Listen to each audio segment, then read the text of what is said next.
Class sixth chapter 1। क्या, कब, कहाँ और कैसे। रशीदा का प्रश्न।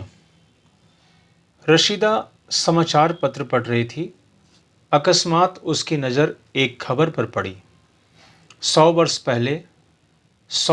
पहले उसके मन में प्रश्न उठने लगे कि यह कोई कैसे जान सकता है कि इतने वर्षों पहले क्या हुआ था।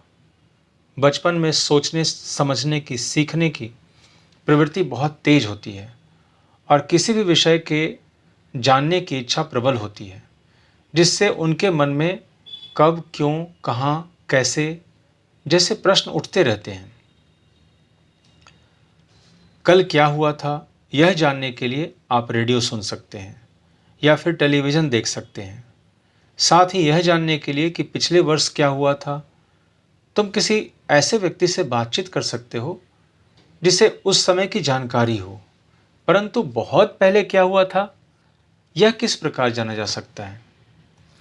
अतीत के विषय में हम बहुत कुछ जान सकते हैं, जैसे लोग क्या खाते थे, किस तरह के कपड़े पहनते थे, किस प्रकार के घरों में रहते थे।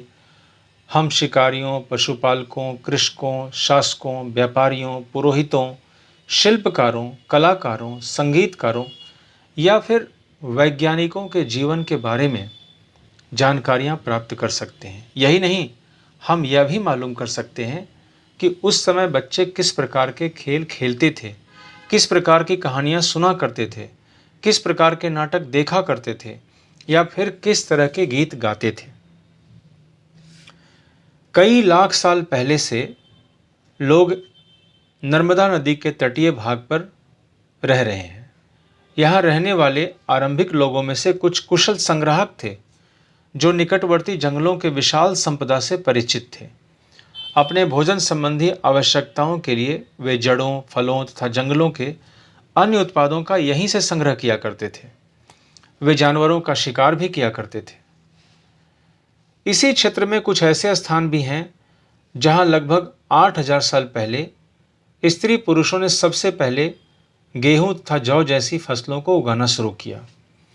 उन्होंने भेड़, बकरी और गाय बैल जैसे पशुओं को पालतू बनाना आरंभ किया।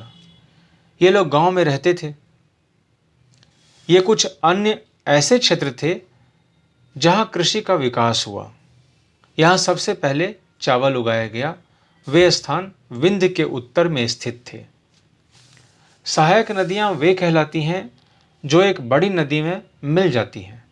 लगभग 4700 साल पहले इन्हीं नदियों के किनारे कुछ आरंभिक नगर विकसित हुए। गंगा व इसकी सहायक नदियों के किनारे तथा समुद्र के तटवर्ती क्षेत्रों में नगरों का विकास लगभग 2500 साल पहले हुआ। गंगा के दक्षिण इलाके में इन नदियों की निकटवर्ती क्षेत्र पुराने समय में मगध नाम से जाना जाता था। इसके राजा बहुत शक्तिशाली थे और उन्होंने एक बड़ा राज्य स्थापित किया था। देश के अन्य भागों में भी ऐसे राज्यों की स्थापना की गई थी। लोगों ने हमेशा उपमहाद्वीप के एक भाग से दूसरे भाग तक यात्रा की।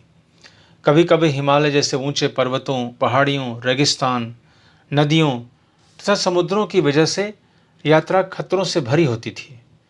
फिर भी ये यात्रा उनके लिए संभव थी। अतः कभी लोग काम की खोज में तो कभी प्राकृतिक आपदाओं की वजह से एक स्थान से दूसरे स्थान जाते थे। कभी कभी सेनाएं दूसरे राज्यों पर विजय प्राप्त करने के लिए जाती रहती थीं। इसके अलावा व्यापारी कभी काफिले में तो कभी जहाज़ों में अपने साथ कीमती वस्तुएं लेकर एक जगह से दूसरी जगह जाते रहते थे। धार्मिक गुरु लोगों को शिक्षा और सलाह देते हुए एक गांव से दूसरे गांव तथा एक कस्बे से दूसरे कस्बे में जाते थे। कुछ लोग नए और रोचक स्थानों को तलाशने की इच्छा से उत्सुकतावश भी यात्रा किया करते थे।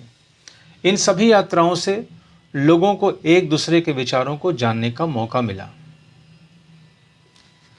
मानचित्र 1 को देखने से ये पता चलता है, पहाड़ियाँ, पर्वत और समुद्र ने इस महाद्वीप की प्राकृतिक सीमा का निर्माण किया है। यद्यपि लोगों के लिए इन सीमाओं को पार करना सरल नहीं था। जिन्होंने ऐसा चाहा वे ऐसा कर सके। उन्होंने पर्वतों की ऊंचाई को छुआ तथा गहरे समुद्रों को पार किया। उपमहाद्वीप के बाहर से भी कुछ लोग यहाँ आए और यहीं बस गए। उन लोगों के आने से हमारी सांस्कृतिक परंपराएं समृद्ध हुई।